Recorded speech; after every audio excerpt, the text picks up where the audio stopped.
خطرت على بالي قصة جتني من أحد كبيرات السن. يقول أبو عبد العزيز، دخلت على حمولة فيها 9 أولاد ما عندهم بنات، 3 من الأولاد متزوجين. هي تتكلم عن نفسها وأنا بنقل لكم ما نقلت لي، وأسأل الله العلي العظيم. تقول أنا على قدر يعني بسيط بالجمال، لكني أمية لا أقرأ ولا أكتب. القصة هذه ترى من 50 سنة وأكثر. زوجة الولد الكبير صارت تكرهني، ما تحبني، وكانت تثير البيت علي. وبحكم أن الأم عندها 9 أولاد ولا رزقت ببنت وزوجت ولدها الكبير هذه البنت، فصارت هذه بنتها، لقت فيها العطف والحنان، واستغلت الأم في أنها تضر فيني.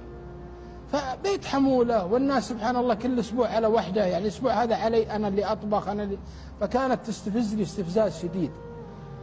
أنا يا أخواتي اتقوا الله في أنفسكم، ترى عندكم بنات وترى بتكبرون وبتشوفون هالأشياء هذه كلها تصير عليكم إذا كبرتوا، لأن الله يعجل على أساس ما يأخر العقوبة عليك بعذاب شديد، يعجلها في الدنيا، فلا تشوفينها في الدننيا. والقصة بتشوفون ايش صاير فيها. فتقول أنا تعذبت في البيت، والله إني ساكتة. حتى تقول لما جاني 3 4 عيال والله العظيم إن عمهم ما يضربهم إلا بالزبيرية في وجهه، عمره 3 سنوات. تقول أبكي وأتقطع. الأبو زوجي حار شديد جدا ولا أبي أثيره، فعايشة بين نارين. تقول إني أجيب القهوة في الأسبوع اللي عندي والزمزميات والشاي، أبي قهوة خالتي، تجي الأخت زوجة الولد الكبير وتقعد بيني وبينها وتعطيني ظهرها وتبدلي الفنجان من وراء الظهر. تقول ذل ما بعد ذل. أنا طبعا تقول أنا متزوجة عمري 14 سنة، وهذه كانت لها 25 و 26 سنة، وحتى أنها أثارت زوجها على أساس أنه كل ما مر علي قال والله لا خلي أخوي يتزوج عليك، والله لا خطب لأخوي وادفع له الفلوس. تقول والله إني ما أرد عليه. فآذوني حتى ذاك اليوم في رمضان وأنا على سجادتي قاعدة أبكي بعد ما ضربه ولدي هالضربة اللي أنا قلت لكم عنها أنا بالزبيرية. رفعت يدي قلت يا رب، ما بغيت أدعي عليه لأني أنا عارفة صدقي مع الله، وقلت لو بدعي عليه والله يحقق الله دعائي، ولكن قلت الله يشغله بمزرعة أو يشغله بعمل ما أشوفه. بالذات الأخ الكبير يعني حطمني تحطيم في البيت كثير، كنت أتوقع أنه هو مصدر الأمان. على فكرة الأبو توفي، أبو الأولاد. يا رجل ليش الظلم يقع هذا؟ الناس ليش ما تخاف الله؟ أنت تصلي وتجي من المسجد وتقرأ كتاب الله وتقول استغفر الله وتدخل وتقرأ ذكرك. يا رجل هذه المرأة ترحمها أعظم من ذكرك هذا كله. اتقوا الله في الحريم، اتقوا الله في الناس. فتقول كان من يوم يدخل علي والله لزوجه، والله اني مجهز مره مهره. فالمراه تخيلوا الواحد يهددها بان واحد يزوج عليه، بدفع مهره واروح اخطب له ولاقي له الزوجه، عذاب ما تبعد عذاب.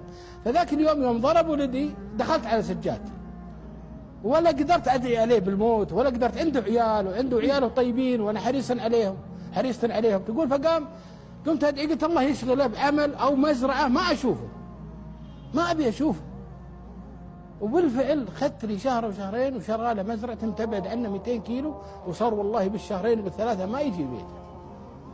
تقول كبرنا وكبرت العائله، لكنه يوم جاء ذاك اليوم للسفر ما ادري ايش شاف مني، راح خذ اخوه قال بيك، ودى جار لنا في الحاره اسمه ابو حمد. يا ابو حمد قال نعم ابى خطبه فلانه لاخوي.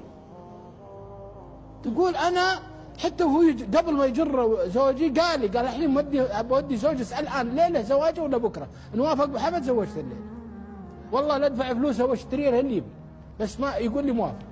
فتقول اخوي راح معه، هو اخوه الكبير. فيوم جاء عند ابو حمد قال نعم، قال انا ابي اخطب فلانه لاخوي.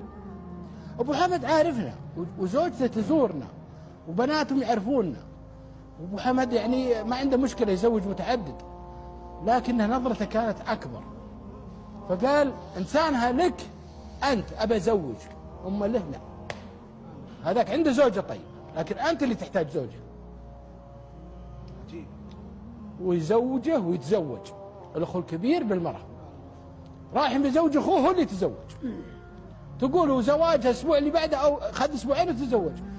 المرأة انهبلت، زوجة الأخو الكبير صابها هبال ووسواس وانهبلت وراحت تشتكي عند الأم. قالت محق لها 4 حريم. قالت لا يتزوج عليه، هو رايح يزوج أخوه راح يتزوج عليه. قالت هذا النصيب. تقول أنا والله ما أخذت في غليل، ولا أقول إني دعيت له أن الله يصبرها وييسر أمرها، لكن لا يحيق المكر السيء إلا بأهله.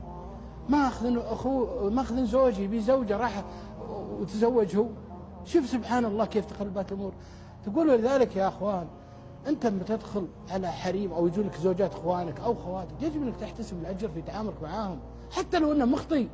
الناس ترى قلوبها رهيفه، الناس ما تحتاج هواش ولا كلام ولا تعذيب. يا اخي خليك داعيه، خلي فيك خير، كف شرك. والله نكف الشر انه خير عظيم فضلا عن انك تحسن.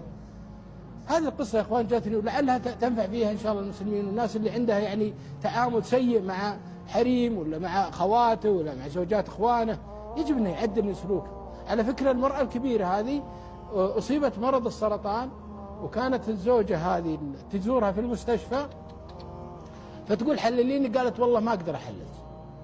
هي اللي تقول ما اقدر احللها، الى ان وصل حياتها يعني شفتها خلاص في اخر رمق وجاتني والله يا ابو عبد العزيز اني حللتها من قلبي، وقلت الله يحلل ويبيحت، والله انه من صفاني، لكني والله تعذبت معهم 15 سنه، والان ابنائي الحمد والشكر لله في مناصب عليا وكبار وكل واحد ما يدري ايش يسوي بي. فسبحان الله نتائج الصبر نتائج عظيمه ولها مردود جميل. كذلك الدعاء اذا يسر الله لك انك تدعي على احد لا تدعي عليه بالموت ولا العذاب ولا بالمرض، حاول تدعي عليه ان الله يبعد عنك، يعافيه ويبعد عنك، لان الاستجابه هو بيستجيب الله لك. اسال الله يا ابو عبد المحسن ينفع في هذه القصه ويجزاكم الله عني كل خير. والله الفرق بين الثنتين يسعدك يرفع قدرك.